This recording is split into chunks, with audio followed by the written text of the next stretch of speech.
Let's take you to security now, where the Senate has issued an invitation to the Acting Inspector General of Police, Mr. Mohammed Adamu. He is expected to brief the upper house on what the police is doing to address the rampant kidnappings and banditry across the country. Our correspondent Linda Kibe covered that for us.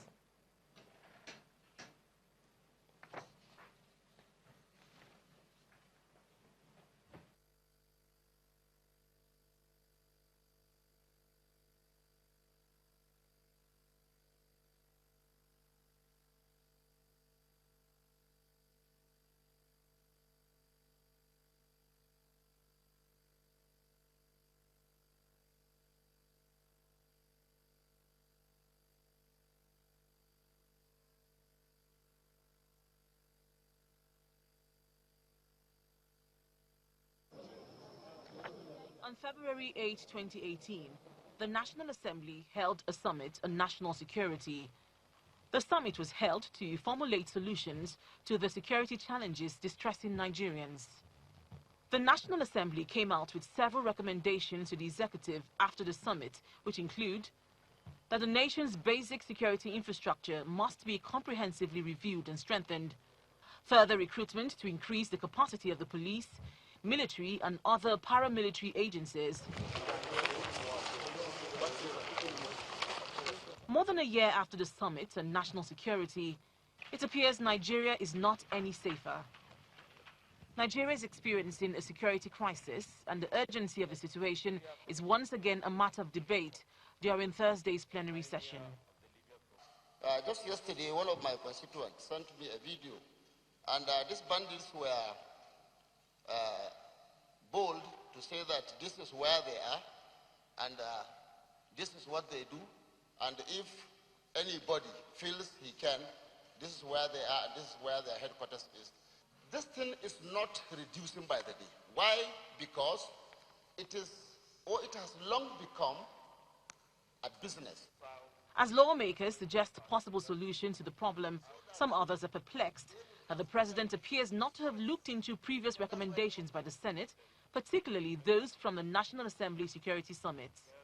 But I think what is most important, Mr. President, is to engage the security agencies with the aim of establishing special force so that they will have special units in these forests, because that's where the problem is.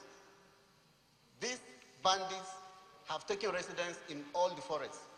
So I would like to recommend further that we invite the Acting Inspector General of Police to come and brief the Senate next week on the situation, security situation, especially kidnapping across Nigeria. Also in reaction to the killing of 2 aid workers in Kajuru Castle, the Senate Committee on Diaspora and Non-Governmental Organizations is asking the president to declare a state of emergency in Nigeria's security sector to prevent a total collapse of security in the country. Linda Kibe, Channels Television News. While the Senate is waiting to hear from the Inspector General of Police, the police boss is in the meantime addressing long working hours put in by his men. He says that this, among many other reasons, has caused a lot of stress and mental issues for his officers and men before now. Going forward, he then ordered the reduction of the duty structure for policemen. He was speaking at the maiden medical conference for the police force at the launch of their health awareness strategy in Abuja.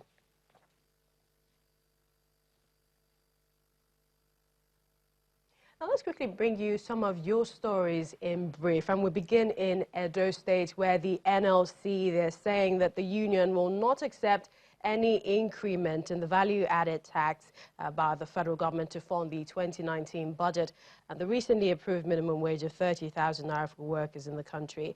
In the speech, the NLC president delivered by his representative said that the Labour urged the incoming executives, rather, to ensure the state government complies with the new wage structure.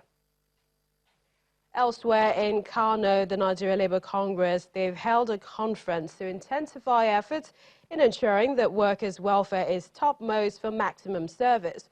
Workers turned out in their numbers to attend the conference as they looked into issues affecting the workers as well. Representing the Labour Congress chairman at the Kano conference, Nasir Idris called on the federal government to immediately begin implementing the new minimum wage for civil servants and also address the issue of security bedeviling the country.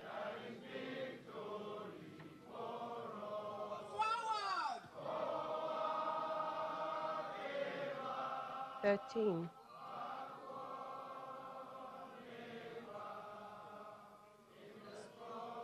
So let's also pick up the pieces. Now, following an election season that some have described as slashing, what can be done to improve the electoral process? What role should Nigeria's government, the executive, legislature, as well as the judiciary be doing to ensure a better outcome? Well, a political analyst and also legal practitioner, Mr. Chudi Onuzo, joins us on the program.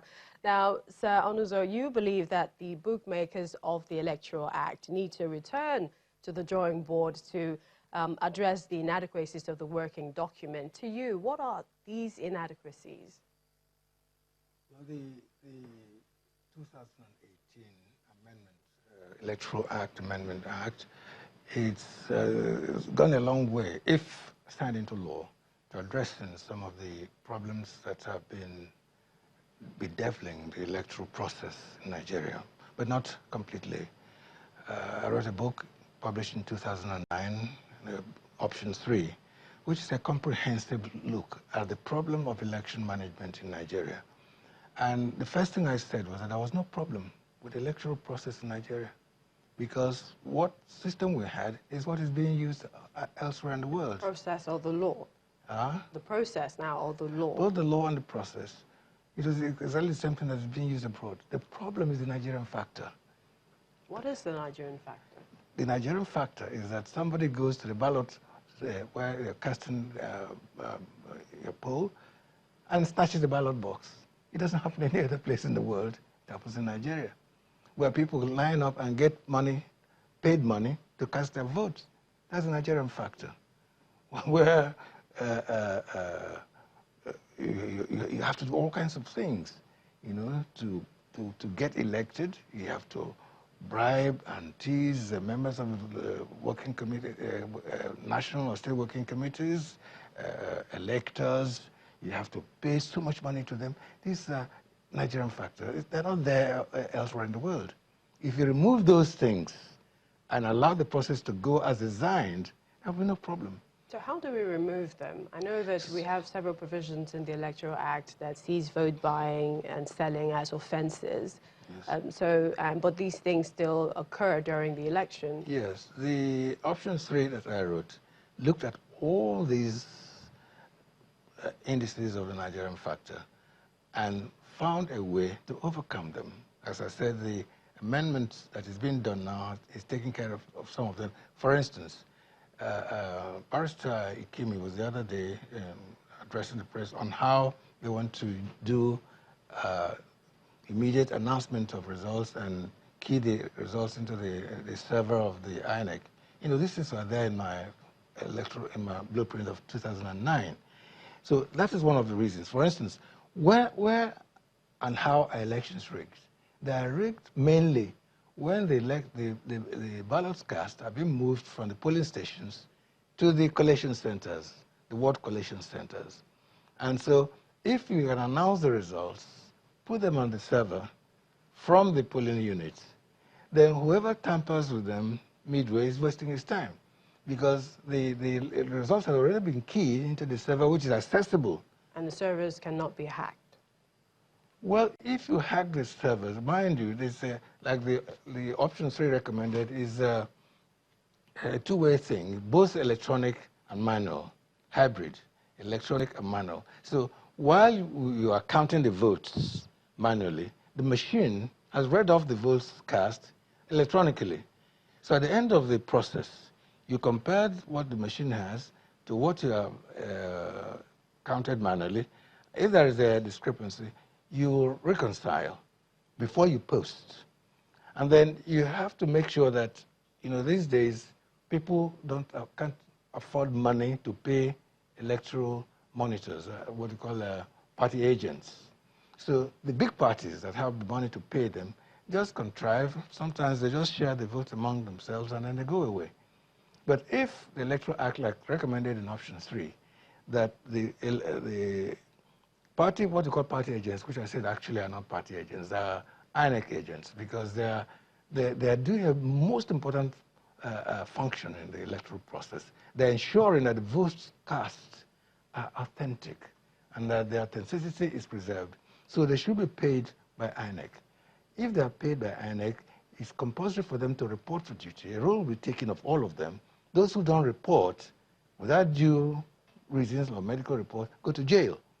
So you have to do very strict things. Now, this is one of the things that should be done. But there are other things. I know, and there are in your book, option 3. It Yes, would be wise to yes. definitely get it.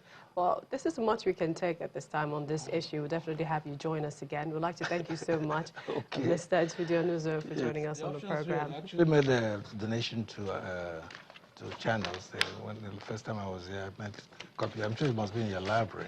Thank you so much. Thank you for coming. That's you how we very wrap it up on the program. Join the conversation at Channels TV, at CTV Politics. Thank you for watching. I'm Millicent Walker.